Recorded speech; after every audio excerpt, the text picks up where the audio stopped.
Hello everyone and welcome back to my channel. This is Album Unknown and I am Annie. We will be going through yet another 7 albums that I listened to in 2022 as part of my album a day project that I was working on. We had some bangers this week, to say the least. I'm not gonna say too much else. You know the deal. If you like this, like it, subscribe, leave a comment. Let me know what albums I should be doing for this year. If you have any other suggestions for what you want me to do with this channel, just feel free. Put those in the comments, Doesn't hurt anything, doesn't hurt anybody. Without any further ado, I will get into it.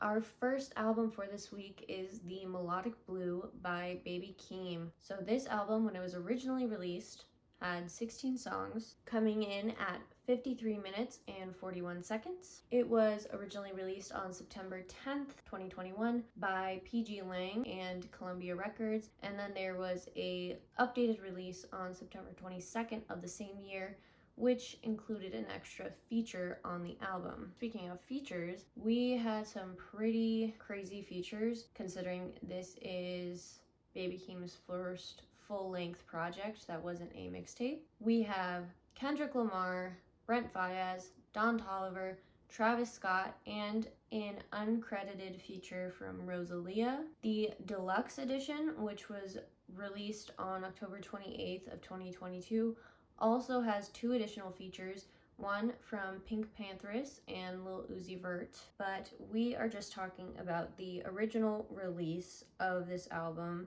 as I had already listened to it by the time the deluxe edition came out, and they added 7 additional songs onto that deluxe edition, and I did not have the time to re-listen to it with those new songs. So if you like the first Melodic Blue, go ahead and go listen to the deluxe one and hear those additional 2 features. I'm sure they're great. I don't think I've heard them, but I'm sure they're fantastic. This album has been classified as West Coast hip hop and trap, which I can definitely see. You can definitely hear those influences within the album. Lots of West Coast producers, lots of trap producers, huge names on this production, and kind of understandable when you know that Baby Keem is Kendrick Lamar's cousin. There's a whole big controversy regarding this as far as Baby Keem being a nepotism baby, so to speak. However, I don't really subscribe to that thought process because Baby Keem was making and producing music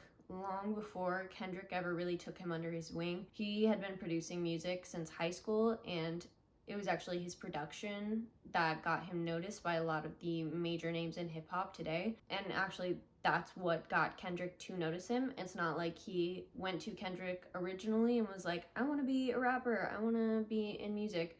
And Kendrick was like, yeah, sure, I don't know if you have talent or not. Like, let's just see what happens, So he had to prove his chops, and I think he definitely did on many of his previous projects. His most prolific song, I would say, before this album dropped was Orange Soda, which didn't really make it that high within the Billboard charts, but it had longevity. So there was a lot of people listening to it for a long time, even though it did not get as high as this album did. When this album dropped, it debuted at number 5 on the Billboard charts, which is kind of insane for somebody's first album. And he had his mixtapes prior to this, but there was nothing super huge of his own volition. He did have features on Donda with He Who Shall Not Be Named, and obviously on Kendrick's new album as well. However, Kendrick's album had not come out at the time that Baby Keem's album was released. Nobody really knew about those. While we're on the topic of Kendrick Lamar, he is on 3 songs on the album.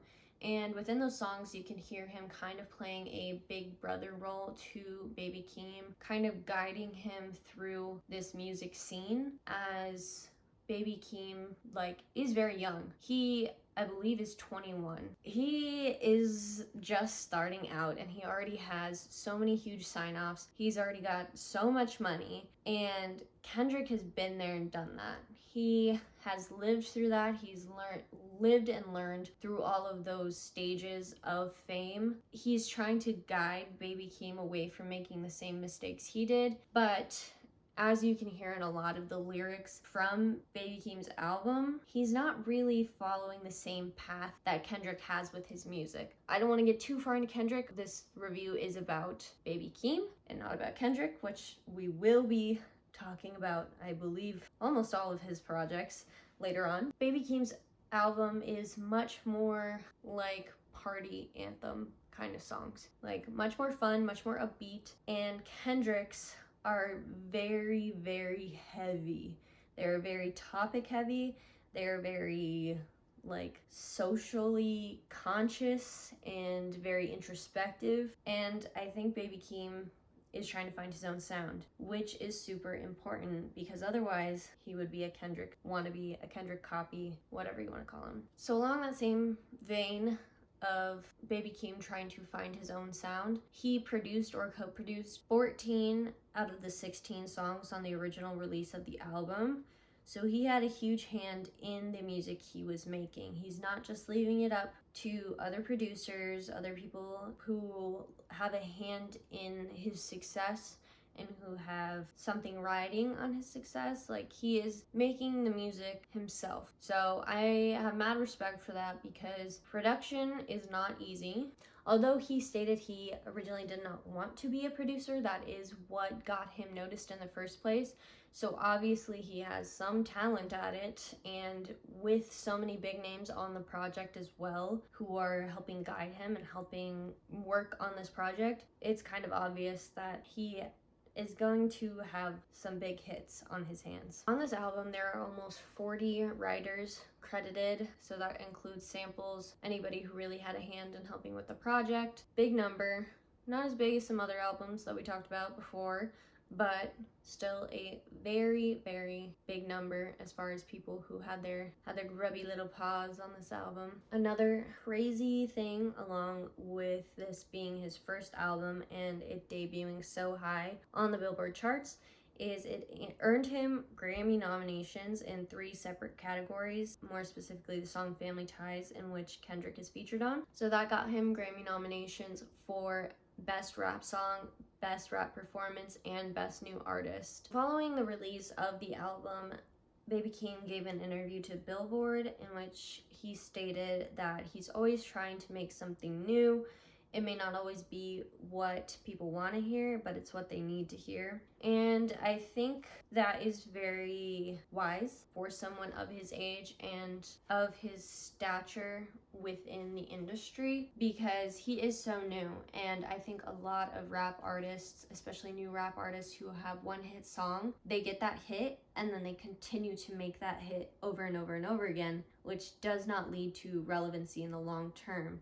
Eventually, the genre is going to move on. People are going to move on. They're going to find a new sound they like better, and they're going to stick with that. They're not going to want to keep hearing the same song over and over and over again. And for Baby Keem to say that in the interview, I am very hopeful and very interested to see what he does next, especially with the kind of help and connections that he already has in the industry. And I think that's going to make a big difference in the long run as far as helping him out. A lot of artists who are coming up have to work to get those connections, and not saying that like it's a good thing that he already has them necessarily. I just think it will be good for him and for the genre overall, because there is going to be so much innovation happening. So I'm very curious to see what he does next. As far as this album goes, in my opinions, I really enjoy this album. Like I said before, it is more of a hits album. It is more fun to dance, to sing, to just like party to. It is not that kind of heavy hitting album that Kendrick often or almost always drops. It's very fitting for Baby Keem's age and his generation and the people he's trying to make music for. No complaints really. There were some tracks that I wasn't super in love with, thought they were kind of maybe overproduced, which is a downside to having so many people working on an album, but most of them were really, really good, and I really enjoyed them. I know that the biggest songs off of those albums were the features with Kendrick, with Travis, with Don Toliver, and then later on Brent Faiyaz, but I actually liked the song Pink Panties the best. I think that one's it's just the most fun to listen to for me. It's got a really good beat. It's just like, it's not a serious song in any way, shape, or form, but it's just entertaining to listen to. And yeah, those are my thoughts on that one. Our next album is one that some people may not be a fan of, but that's okay, because this is to explore all different kinds of albums, and we will accept hate, but keep it in the comments because I am trying to give my personal opinion, okay? All right. Anyways, next album is Vessel by 21 Pilots. This album has 12 songs and is about 47 minutes and 49 seconds. It was released on January 8th, 2013 by Fueled by Ramen Records. It originally debuted at number 58 on the Billboard 200, but by 2016 it had actually gone up the charts and had reached number 21. All the tracks on this album have been certified at least gold, which makes the duo the first group to do this on 2 separate albums. Tyler Joseph wrote all of the songs on this album by himself except for one, which was Holding On To You, which includes 7 additional writers. As far as the title of the album goes, in a fan interview, Tyler Joseph explained it as being, the body is a vessel which carries something much more important than what is the vessel itself or the outer shell, and when we die, that thing, whatever you want to call it, that the body is carrying is set free and moves on. Now this album obviously is by 21 Pilots, and for a while they were being considered pioneers of kind of hip-hop. Their genre is technically alt, like they're not really hip-hop, I would say. This album specifically is a blend of hardcore, electronica, hip-hop, and pop, so it's not really one of those things. It's kind of a melting pot of all of those, which at the time was very different and very interesting. And honestly, I still very much enjoy this album. It could just be nostalgia. It just could be that this was my little emo kid phase that I was going through, and I was like, wow, 21 Pilots, they're so hardcore. But I think honestly there's still some good songs on here. I think a lot of them have been overplayed at this point, more specifically House of Gold, which was one of the major songs off of this album. But I do think there's still some good ones, and for 2013 when this album came out, very interesting choices being made with the production and with the compositions, and even with the lyrics. I know they're very angsty and very white kid trying to be hardcore and all depressed and sad, but you know, obviously I was a white kid in 2013, didn't change since then. You know, I'm still angsty. What do you mean? I'm still angsty. I still think there's some good songs on here. I know there's a lot of hate for 21 Pilots, and honestly, I think pretty much everything they did up until the Trench album was pretty darn good. Like, I don't, even listening back to some of those albums today, they're still catchy. They're still fun to sing along to. They're not bad, but following Blurry Face, it just kind of went downhill. Like, it just kind of went too pop and too into the mainstream to make anything super interesting. I know there's a lot of hate for them, but I still think there's some decent songs on here. My favorite song off of this one is a little song called The Run and Go. It's very fun, it's very upbeat, it's just enjoyable. It is very 2013, I will say that, but the nostalgia in my heart, it comes back and I still enjoy listening to it. Our next album is called This Is What Blank Feels Like by Jake. It has 12 songs and is only 32 minutes and 33 seconds. It was released on September 23rd, 2022. It was written, recorded, produced, and released by Jake and his brother Zach, which is a lot of work for 2 people to do. I know Jake I believe originally blew up on TikTok for one of his previous songs. When I last checked his Spotify monthly followers, I think he has like over 24 million, which is kind of crazy, or a lot of crazy. I'm saying crazy a lot. Somebody get me a thesaurus. I need to find some new words. But that is a lot of followers, and that just shows you the influence that TikTok has and what singer-songwriters who blow up on there can do. The album is broken up into 4 stages, with each of the 4 stages having a song with that feeling, emotion stage inserted into the title of the album. So that would be falling in love, heartbreak, sadness, and falling out of love. Each of those 4 feelings has a fully titled song on the album that fits in with the title of the album. So that would be, this is what falling in love feels like, this is what heartbreak feels like, and so on and so forth. Jake claims this is his first and last album, which is very strange because he doesn't have any other albums, obviously, first and last. Everyone's kind of wondering, what does that mean? Are you just not going to release music anymore? Well, according to Jake, the way that music is written and produced and released in recent years has changed so much that he wants to do something that is completely different, completely out of the box. So I'm very curious to see what that is going to look like. I mean, obviously you can make music without releasing albums. You can just release the songs. Many people do it all the time. I don't know if he is going to find something that is similar to an album for a chunk of songs, if people are even going to see it as what he wants them to see it as, or if they're only going to see it as an album release. So I'm very curious to see how that goes in the future. I actually found this album through one of the songs on there, which is still my favorite song to this day, which is This Is What Heartbreak Feels Like. The song, I believe, came up either on my Discover Weekly or on a radio from another artist. I just thought it was really interesting because it starts out with this beautiful piano melody, and then it cuts into heavy pop. I wouldn't say hardcore pop, but very heavy pop, kind of almost in the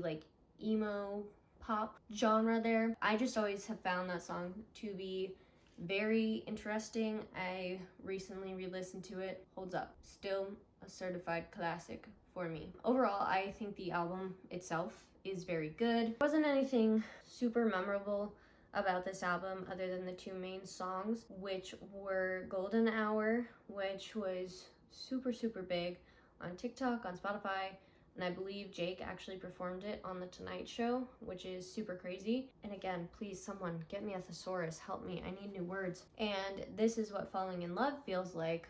Both songs have over 200 million streams on Spotify. Those are some big numbers. Those are some crazy numbers. Last time it was Vibe, now it's crazy.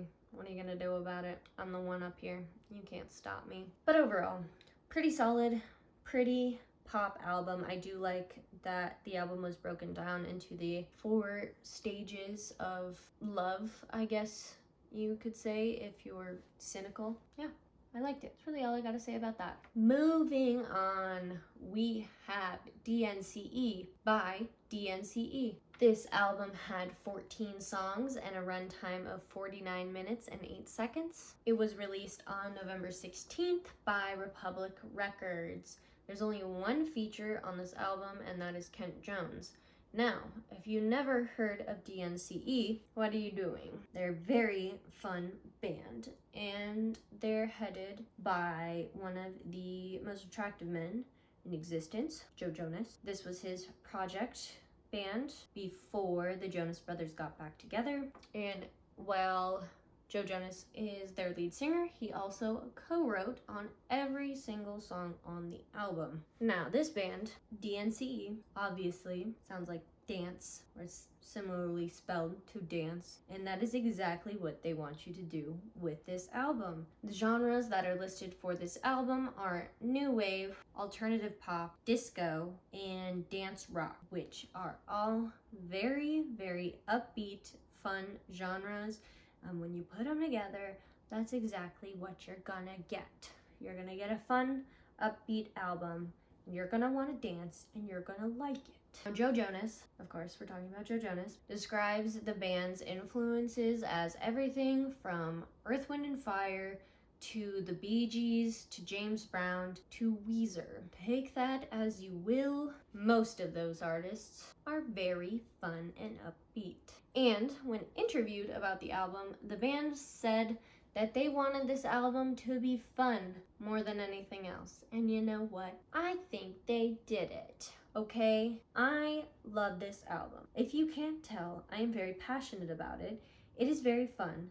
And I was very excited to hear songs from Joe Jonas after the Jonas Brothers had been broken up for so long. He had solo projects. Nick had his solo projects. Kevin had Living with Jonas. I think that was the name of the show. They all did their own thing. But Joe never really had big hits like Nick did after the band broke up. And I loved the Jonas Brothers so very much.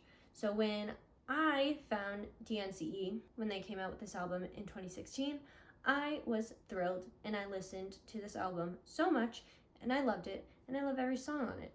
But I have to pick a favorite. So my favorite song is Pay My Rent. The biggest hit off the album now would be Cake by the Ocean, which I will believe almost everybody has heard, as it did not leave the airwaves for a very long time. Now, while I do love this album, that song is very grating to my ears now because I did hear it so much. It is not an inherently bad song. It is just well overplayed. If you haven't heard that song, you probably will enjoy it so much. It's a great song. It's a very fun take on sex on the beach, which I believe several of the other band members are Swedish, and when they heard the phrase sex on the beach and later tried to remember it, it came out as Cake by the Ocean. That's how they wrote the song. Very fun, very good story. But I cannot listen to that song anymore, and if anybody makes me, I will cry. So please don't. I'm not shitting on the album. I just can't do that one song anymore. And please listen. It is great. Great album. Now we have one of the biggest pop albums of 2022. You guessed it, folks. We have Harry's House by Harry Styles. It is 13 songs coming in at 41 minutes and 59 seconds. It was released on May 20th, 2022 by Columbia and Erskine Records. It has been described as a mix of city pop, pop funk, pop rock, synth pop, and R&B. And of course, for all my Harry stans out there, it debuted at number 1 on the Billboard 200, something that I'm sure nobody was surprised at. With this album, Harry Styles became the first British solo artist to have 4 songs concurrently in the Billboard Hot 100. The Beatles did it in 1964, but they are obviously a band. Harry is a solo artist now. I'm so sorry to all my directioners out there. I know it's a sore spot. I know. I'm so sorry. The album is named after a Japanese artist, and please forgive me if I pronounce this wrong, Haruomi Hasuono, and his album that came out called Hasuono's House. House for Harry is more of a place inside of his mind rather than a physical geographic location. In an article with Better Homes and Gardens, which is an odd place for a music artist interview to be, but it happened and he did it. He describes that he found throughout the pandemic that home isn't necessarily a physical location all the time. It's more of a feeling that is found through the relationships with loved ones. And with how introspective he is on this album, you can definitely tell he was very much in his feels, so to speak. Very in-depth, very in his mind, and lots of feelings. I don't know how else you would describe it. Now, with the release of this album, it actually marked the largest week for vinyl sales since Luminate started keeping track in 1991. And as we all know, vinyls are not the main source of music consumption anymore, and they haven't been for a very long time, which tells you how vinyls have come back into the mainstream like just how much and how many people are buying them. That is so amazing to me that since 1991, Harry had the largest number of vinyl sales in 1 week. We're really out here just wasting our money on obsolete items just for the aesthetic, aren't we? No hate to anybody, because I also have a vinyl collection and I do it because it's cool, okay? That's why I don't shame anybody who bought this album. I also wanted to buy it, but I'm waiting for it to go down in price. As far as features go, there are technically no features listed on this album. However, we did have John Mayer playing on guitar in the songs Cinema and Daydreaming, because John Mayer gotta get his sticky little guitar playing fingers and everything these days, even if it's just playing guitar. If anybody is a fan of Taylor Swift, we all know how we feel about John Mayer, but it's okay. He's still a good guitar player. I'll give him that, okay? Obviously, I liked this album. I think it was a very cute album. And I did think it was much different than his previous 2 albums. And I definitely can see that Harry stuck with what he told Better Homes and Gardens in his interview, and he was less focused on making hits with this album and more focused on making something fun and something personal to him. One of my favorite songs, I don't know if I can say it's my favorite, but one of my favorite songs off this album was the song Matilda. I thought it was very, very cute, very sweet. It's about learning to recognize that you don't have to try and please those who didn't support you and those who aren't there for you. You can find your own chosen family. You can find love within yourself. And one of the awesome things that I found out is that the song was written about someone he knew, but he took the name from the Roald Dahl book Matilda, which very fitting for the theme of the song, because if you've read the story, you know that Matilda's family didn't really care about her. They didn't think she was anything special. She didn't fit in with them, and she went and she found her own family. And that's kind of what the whole song is about. I just think that's really nice. And I think that's really true for a lot of people, because a lot of times people say blood's thicker than water. But is it though? Is it? You don't have to love anyone who doesn't care about you. You don't have to try and please them if they are not working to make your life better or make your life easier, or if they're actively working to make your life worse, even if they are related to you. You do not have to love or even like your family members if they suck. And that's a truth that I think a lot of people struggle with, because lots of everyday life and society in general is very family based. But you can find your own chosen family, and I think that is very important for everyone to know. Now, we are switching the beat, so to speak, to a whole different level, and we are talking about Sucker Punch by Maggie Lindermann. You may know Maggie Lindermann from her original hit song, Pretty Girl.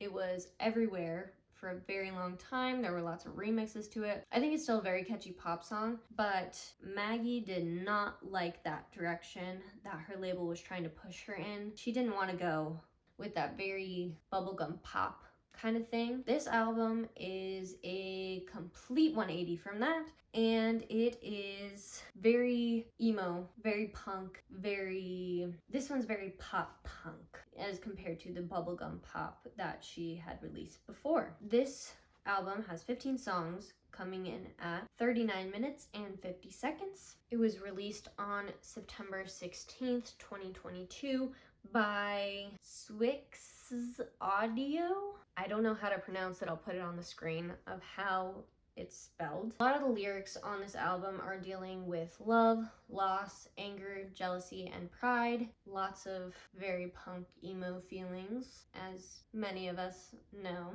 who had our emo phases. There are only 2 features on this album. The first one being Sick Brain and Kellen Quinn, who is the lead singer of the band Sleeping with Sirens. And as I said before, with this album, it is a completely new direction from anything that Maggie had released before. She now releases under a distributor, so she can own all of her own masters, which is something that has come into the public discourse pretty recently, within the last few years, most notably with Taylor Swift and the issues with Scooter Braun owning all of her masters, and hence why she is re-releasing all of her previous albums under the Taylor's version name with a lot of those. But back to Maggie, she now finds it so much easier to write and release music now that she's not under the constraints of the label, which I would assume is very true for many artists who self-release. As we mentioned before, Jake self-releases as well. So this is something I think that is fairly new and is definitely made so much easier with the dawn of the internet. Obviously, anybody can make and produce music now, as I mentioned before in a previous video. Because of this, the industry is highly oversaturated. However, if you're good enough and you work hard enough, people will listen to your music. And people aren't stupid. I mean, not everyone. They know good music when they hear it, and if they like it and they like you as an artist, they're gonna stick with you, even if you don't have a major label releasing your music anymore, which I think is super beneficial, because there is no longer this gatekeeper to the music industry. Anybody can make it now. And if you have talent and people see that and people like it, you can become very, very famous very, very quickly. In previous generations, that is not a possibility. You had to work your way through the music industry. You were at the mercy of labels, and they could do whatever the fuck they wanted, really. They could re-release your songs whenever they wanted to for any reason. They could pull your songs for any reason. They could stop you from releasing songs. And now you have the opportunity to make and release whatever you want, which is very cool. And obviously I just went on a little tirade there, but my favorite song off the album is She Knows It. I think it's very fun. It's about being in love with someone, but they're with someone else. It's not a new concept, but I like the way Maggie does it. I like the whole album. It does get a little bit repetitive. I do feel like there's not a whole lot of difference between the songs, which isn't necessarily a bad thing. If you're looking for an album to like rock out to scream to get like heavy into, then this is a good album for that. But there isn't a whole lot of differential things between them. They are all very similar in content and in production, but again, not necessarily a bad thing. I just probably wouldn't listen to the whole album again. I'd probably pick out the few songs that I like and come back to those. And our final album for the week, another big switch up. We have Man in Black by Johnny Cash. This album has 10 songs, coming in at 28 minutes and 45 seconds. It was originally released on May 31st, 1971 by Columbia Records. The genres that have been used to describe this are country, folk, blues, and gospel. All descriptions I very, very much agree with. If you've ever listened to this album, you definitely know what I'm talking about. And if you haven't, I know it's a country album, and I know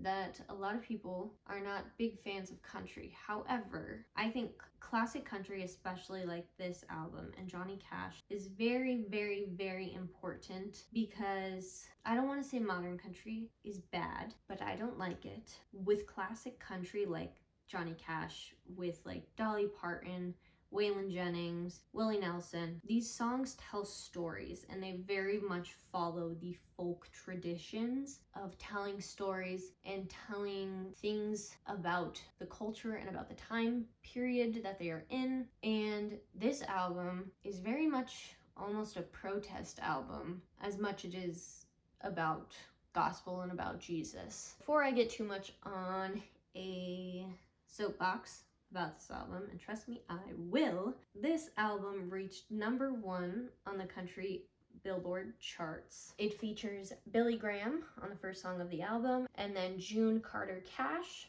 on several of the other songs as well, who, if you couldn't pick up on it, was Johnny Cash's wife. To get into the heavy stuff with this album, as I mentioned before, it was a protest album. The title of the album refers to Johnny Cash's tendency to wear all black. Pretty much throughout his entire music career, he was known as the Man in Black, just by the general population. However, in addition to that, it was also a subtle protest to the Vietnam War, which was in full swing at the time this album was released. Some people wonder why Johnny Cash has always worn black. Obviously, there is the protest, but as I mentioned before, he's worn it throughout his entire career. So why did Johnny Cash wear black? Well, if you look to the song, also titled Man in Black on the album, he tells you exactly why. He wore black for the poor, for the prisoner who had done his time and was still in jail, for those who have never heard the words of Jesus, for the sick and lonely old, for those whose mistakes have left them cold, and for the lives that could have been. There are many ways to interpret these lyrics, but in my interpretation, Johnny Cash wore black for all of those who had been downtrodden, down on their luck, those who were forgotten by society, and those who were discriminated against. So, as far as the prisoners go, at this point in time, mass incarceration was a big issue, and Johnny Cash was a big advocate for reformation of the prison system. He had done lots of work with prisoners. He knew how hard it was and how unfair it could be at times for people in prison. Now, this was the beginning of the 70s. The 60s was a crazy decade. There was a lot happening all over the world, especially in the United States. A lot of arrests were taking place as the feel-good era of the 1950s was giving way to the era of hippies, to the era of peace, and to a lot of social justice movements. A lot of change was taking place within the country, and many of the people in power did not like this. They wanted things to stay the way they were. So their response, lock people up. People who were doing things that they didn't like, put them in jail. We've seen it countless times in our history books, and also things that we are not taught in school that we unfortunately have to learn later in life and outside of school that can change your perspective on a lot of things. Now, Johnny Cash was aware of these things at the time they were going on, so he was a huge advocate for prison reformation, but he was also very much against the Vietnam War. And I believe one of the lines in the song, For the Lives That Could Have Been, is a reference to the men that he believed were dying senselessly in a war that didn't need to be fought. Don't want to give too much of a history lesson, but basically, the Vietnam War was the United States sticking its nose in a place where it didn't belong. Now, this is no disrespect to the people who served in that war, because it was not their choice. They were drafted, they were conscripted, they were forced to serve. So they were forced to go over there, risk their lives, and many of them for a war they didn't even believe in, and many of them did not come home. Not only that, but we lost that war. Johnny Cash, he may be associated with country, and country does not have a great reputation necessarily in today's world with social justice aspects involved, but I think Johnny Cash was a great leader within country and a great role model, really, for people in that time period. In answer to the question of my favorite song off of that album, it would be Man in Black. Very heavy meanings behind that song, great explanation as to why he wore black, and I will step down off my soapbox now and tell you that it's a good album to give a listen to, even if you're not a fan of country. That is all for that. That was our final album for the week. I want to thank you all for watching. I really, really, really, really appreciate it. And as I said before, like, subscribe, yada, yada, yada. You know the drill. So, thank you all for watching, and I hope you have a great day.